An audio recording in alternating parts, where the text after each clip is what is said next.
अस्सलाम वालेकुम। मेरा नाम हरीम गुल है और मैं अपनी कहानी शेड्स ऑफ वुमन के साथ एक बार फिर से आप लोगों के सामने हाज़िर हूँ। इससे पहले हमने इसका दूसरा बाब आप लोगों के साथ शेयर किया जिसका नाम बेघर था। आई होप कि अपने कलम के थ्रू मैं आप लोगों के तक जो भी अपना मैसेज कन्वे करना चाहिए वो शायद अच्छे से मैं कर सकी होंगी। होप सो, उम्मीद ही कर सकती हूँ।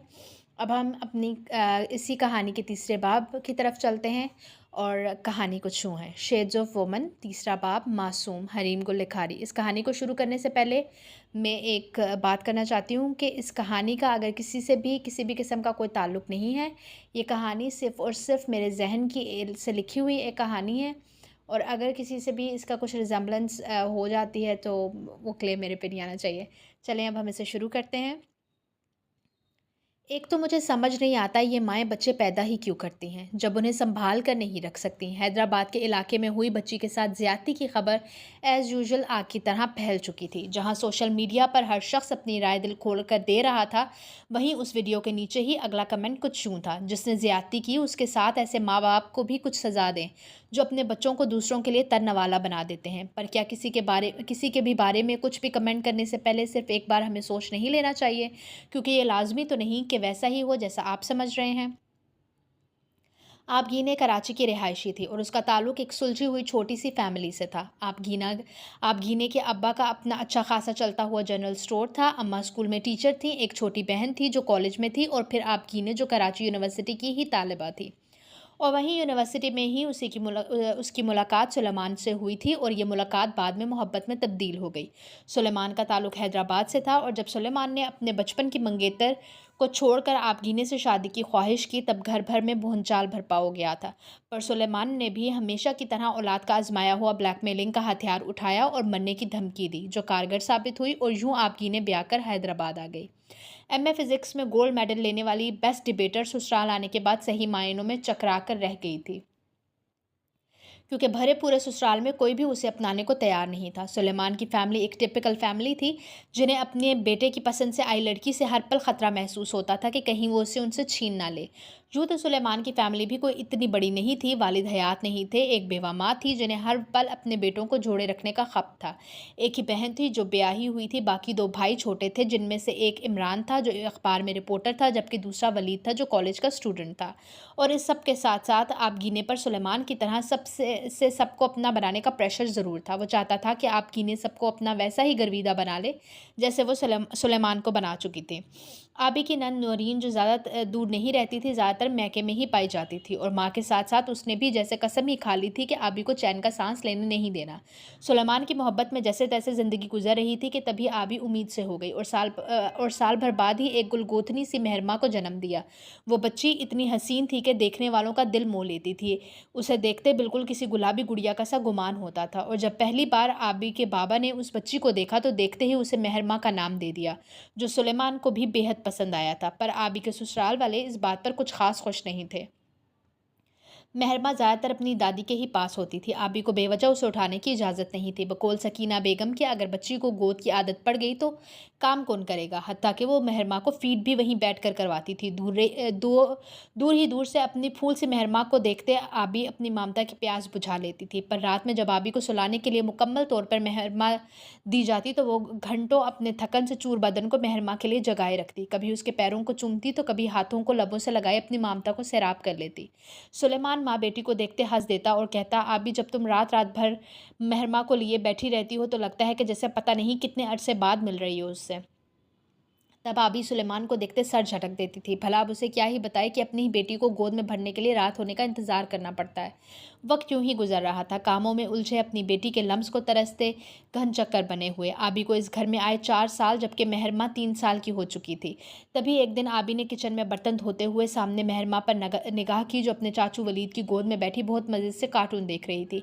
पहले तो आबी ने मुस्कुराते हुए मेहरमा को देखा, पर फिर कोई चीज़ उसे बेचैन करने लगी थी। तभी वो काम से हाथ रोके खड़ी वलीद को देखने लगी, जो अपना हाथ मेहरमा के बालों में फेरते कभी गर्दन की तरफ ले जाता तो कभी कमर पर फेरने लगता था। ये देखते ही आबी के बदन में कोई बिच्छू डंक पाने लगा था। तभी वो तकरीबन भागती हुई लाउंज में पहुंची और फ़ौरन से मेहरमा को वलीद से छीना। आबी के अचानक से यूं आ जाने पर वलीद घबरा गया था, पर फ़ौरन ही अपनी घबराहट छुपाए पूछने लगा, क्या हो गया भाभी?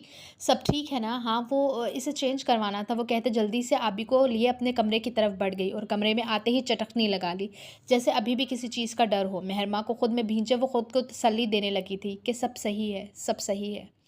उस एक वाक़ये के बाद से आबी अलर्ट हो चुकी थी। वो हर वक़्त मेहरमा को अपने साथ-साथ रखने लगी थी। किचन में होती तो स्लैब पे बिठाए रखती, बाथरूम जाती तो कमरे का दरवाज़ा बंद करके पहले मेहरमा को कुछ देकर बेड पर बिठाती और फिर बाथरूम का रुख करती।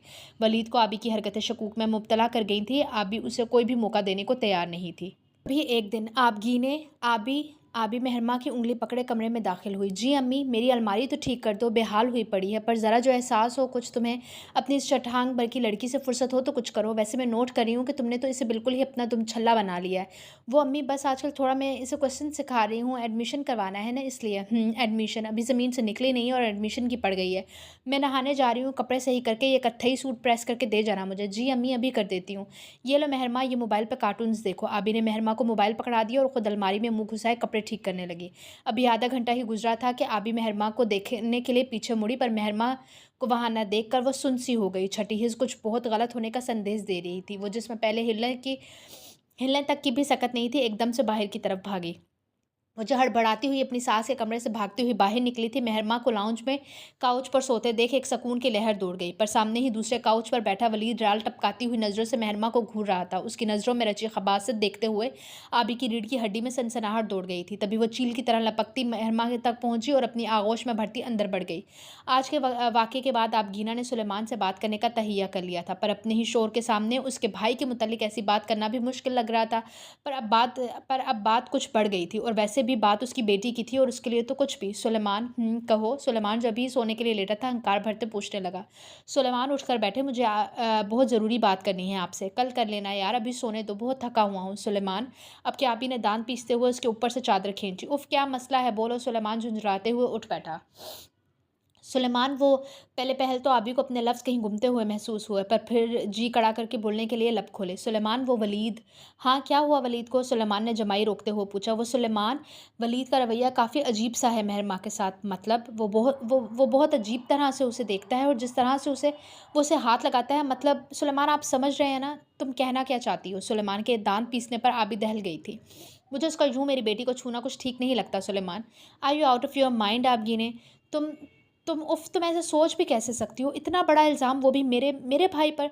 सुलेमान, मैंने खुद हाँ, अगर कुछ ऐसा-वैसा देखा है तो बताओ। चाचू है वो, उसका प्यार कर लिया, गोद में बिठा लिया। हद है, इतनी पढ़ी लिखी होकर ऐसी सोच रखती हो तुम। पढ़ी लिखी हूँ तभी शऊर रखती हूँ। जो ग़लाज़त तुम्हारे भाई की नज़रों में मेरी बच्ची के लिए है ना, वो मेरी रातों की नींद और दिन का सुकून ख़ाक कर गई है सुलेमान। अभी अपने बाल पकड़ते गुस्से से बोल रही थी और फिर एकदम से नरम पड़ती सुलेमान की तरफ बढ़ी। सुलेमान, इससे पहले कि कुछ बहुत बुरा और गलत हो, प्लीज़ हम अलग हो जाते हैं। अलग होने की बात पर सुलेमान का माथा ठनका था। बेशक अम्मी भी हमारे साथ रह लें, पर प्लीज़ मेरी बच्ची को बचा लो। ओह! तो सीधा-सीधा कहो। तो सीधा-सीधा क्यों नहीं कहती कि तुम अलग रहना चाहती हो? इतना बड़ा इल्ज़ाम मेरे भाई पे इसलिए लगा रही थी ना तुम। नहीं, नहीं सुलेमान, आप ऐसा सोच भी कैसे सकते हैं? 4 साल मैंने आपकी फ़ैमिली में जैसे और जिस तरह से गुज़ारे हैं वो सब आपके सामने है। मैंने कभी भी ऐसा नहीं सोचा, पर अब मेरी बच्ची की ज़िंदगी का सवाल है। प्लीज़ सुलेमान, आज तक मैंने आपकी मानी है। आज एक बार मेरी बात आप मान लें, हमारी बेटी के लिए प्लीज़। आबी ने आँस लिए आँसुओं से भरी नज़रों से सुलेमान की तरफ देखते इल्तिजा की। ओके, कुछ करता हूँ। सुलेमान के ये अल्फ़ाज़ आबी के लिए ज़िंदगी के नवीद साबित हुए थे। हाँ, कहें नूरीन। आबी ने हाथ पोंछते हुए नूरीन की तरफ देखा। वो मेरे देवर की परसों बारात है, तो अपना वो सेट आप मुझे पहनने के लिए दे दें। नूरीन, जिसने आज तक आबी से सीधे मुँह बात नहीं की थी, अब सामने खड़ी इल्तिजा कर रही थी। हाँ ज़रूर, पर वो तो सब बैंक में हैं, आपको पता ही है आजकल के हालात। तो हाँ, चलो अभी ले आते हैं, बैंक भी अभी तो खुला होगा। पर नूरीन, मेहरमा अभी सो रही है, ऐसी कच्ची नींद से उठकर तंग करेगी। हाँ, तो अम्मा है ना, वो देख लेंगी। अभी किसी तौर मेहरमा को अकेले छोड़कर नहीं जाना चाहती थी। अच्छा, फिर मैं उसे उठा लेती हूँ। ना भई, इतनी पटाखा है वो, नींद ख़राब हो तो उसका तो बाजा ही बंद नहीं होता। नूरीन ने कानों को हाथ लगाते हुए कहा। पर नूरीन, ऐसे कैसे छोड़ जाऊँ? अच्छा चलो, कल सुलेमान से मंगवा दूँगी। आबी ने एक और तजवीज़ पेश की। कल तो इतवार है, बैंक बंद होगा, और अगर आपने नहीं देना तो साफ-साफ कहें, बहाने क्यों बना रही हैं? नहीं नूरीन, बस, बस रहने दें, अपने पास रखें, मुझे नहीं चाहिए, ग़ज़ब खुदा का पहली बार कुछ माँगा है और आप फेंके।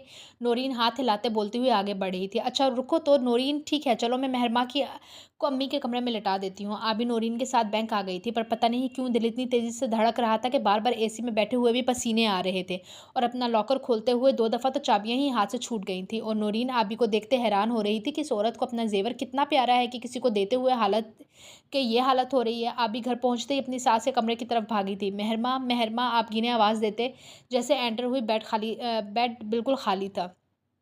"अम्मी मेहरमा कहाँ है? अभी तो यहीं सो रही थी। शायद जाग गई होगी और तुम्हें देखने कमरे से बाहर निकली होगी।" अपनी सास की बात मुकम्मल होते ही आबी बाहर की जानिब दौड़ी पर घर क्या पूरी गली छान डाली थी पर मेहरमा का नामो-निशान नहीं मिला था। नूरीन उसका शौहर और सुलेमान से छोटा इमरान पिछले आधे घंटे से मेहरमा को ढूंढ रहे थे पर उसके पैर से गिरे एक शूज़ के अलावा कुछ नहीं ढूंढ पाए थे। आबी तो मानो बिल्कुल चुप होकर एक कोने में बिना हरकत किए बैठी थी। उसे देखकर तो किसी मुजस्मे का गुमान होता था कि तभी सुलेमान बौखलाया हुआ सा अंदर दाखिल हुआ और उसे देखते ही आबी उस पर झपट पड़ी थी। मैंने कहा था ना तुमसे कि मेरी बच्ची महफूज नहीं है यहाँ।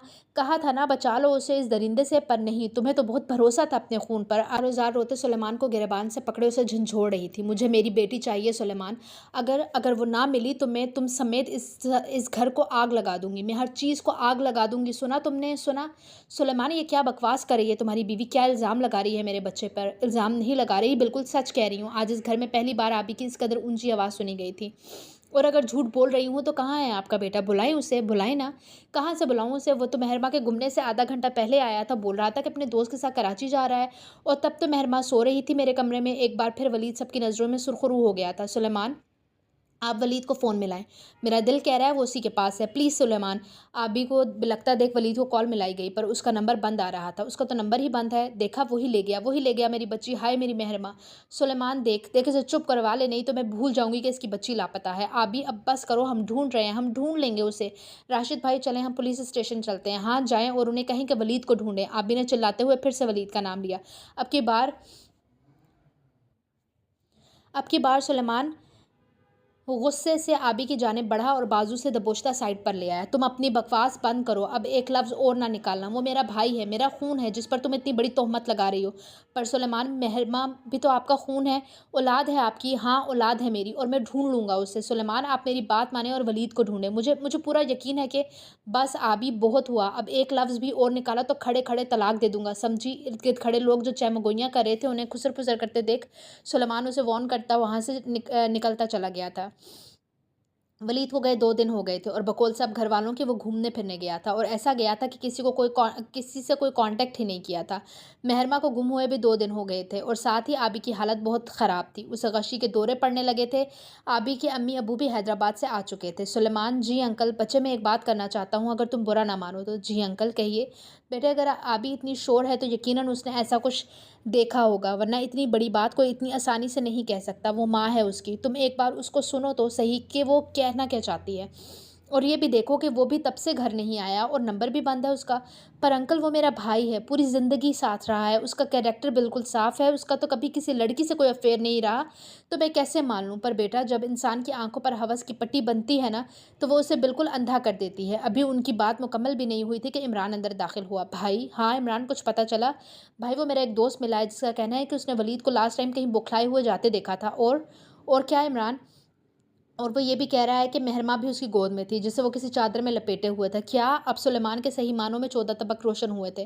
पुलिस वलीद को हर जगह ढूंढ रही थी कि फिर तभी 5 रोज़ बाद मेहर की लाश मिली थी और ये खबर आबी पे बिजली बनकर गिरी, जिसे सुनते ही वो अपने हवास खो बैठी थी। मेहरमा की लाश, जिसे आवारा कुत्ते भंभोड़ रहे थे, कचरा कुंडी से पुलिस को मिली थी। खूबसूरत सी शहजादियों जैसी मेहरमा की ऐसी हालत देखकर हर आंख अश्कबार थी। पोस्टमार्टम की रिपोर्ट के मुताबिक ज्यादती के बाद गला घोंट कर 3 दिन कबल ही किया जा चुका था।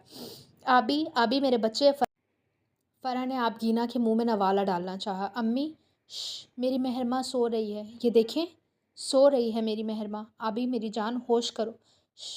आबी ने मुंह पे उंगली रखते हुए खामोश रहने को कहा। आहिस्ता बोले अम्मी, आपको तो पता है ना, वो नींद में जाग जाए तो बहुत रोती है और अपनी मेहरमा को रोता मैं नहीं देख सकती अम्मी। आबी ने मेहरमा की गुड़िया सीने से लगाए कहा। मेहर, मेरी गुड़िया। आबी ने गोद में उठाई गुड़िया को चटाचट प्यार किया। मैं तुम्हें बचा लूँगी मेरी शहज़ादी, मैं तुम्हें सबसे से छुपा लूँगी। सबसे, सबसे। आबी की ऐसी हालत पर जो भी उसे देखता अपने बहते आँसुओं को ना रोक पाता था। तो फाइनली हमारी कहानी यानी शेड्स ऑफ वुमन का जो तीसरा बाब मासूम के नाम से लिखा गया था वो ख़त्म होता है, अपने अख्ताम पर पहुंचता है। इस कहानी के थ्रू भी मैंने एक मैसेज देने की कोशिश की है। आई होप कि मेरा वो मैसेज आप सब तक अच्छे से कन्वे हो सका होगा, मेरे जो कहने का मतलब था वो आप तक पहुंचा होगा। लेकिन मैं यहाँ पर एक और बात भी कहना चाहती हूँ कि ये कहना बहुत आसान है कि कैसे माँ-बाप हैं जो ख़्याल नहीं रख सकते बच्चों का। हमारे यहाँ मेजॉरिटी कंबाइंड फैमिली सिस्टम है जहाँ बहू को लाया ही सिर्फ़ काम-काज के लिए जाता है। ऐसे में वो अपने बच्चों पर कब तक और कहाँ तक नज़र रखे, वी नीड टू थिंक। एक और बात यहाँ मैं इंक्लूड करना चाहूँगी कि अगर आप एक बेटी नहीं बेटे की माँ हैं तो प्लीज़ आजकल सिर्फ़ बच्चियों को की हमें हिफ़ाज़त नहीं करनी, हमें अपने बच्चों की भी वैसे ही हिफ़ाज़त करनी है। और बच्चे सबके सांझे होते हैं और हम सबके बच्चे एक जैसे होते हैं। हमें सिर्फ़ अपने बच्चों के लिए नहीं, अगर किसी और बच्चे के साथ भी कुछ अभी ऐसा होते देखें तो हमें उसके लिए स्टैंड लेना है। और सिर्फ़ बच्चियों की नहीं और बच्चों की भी हमें वैसे ही हिफ़ाज़त करनी है, वैसा ही कंसर्न शो करना है जैसे हम एक बेटी के लिए करते हैं। हमारी कहानी शेड्स ऑफ वुमन का जो तीसरा बाब था यहीं अपने अख्ताम पर पहुँचता है। हम फिर मिलेंगे चौथे बाब के साथ इंशाल्लाह बहुत जल्द। तब तक के लिए अल्लाह हाफ़िज़।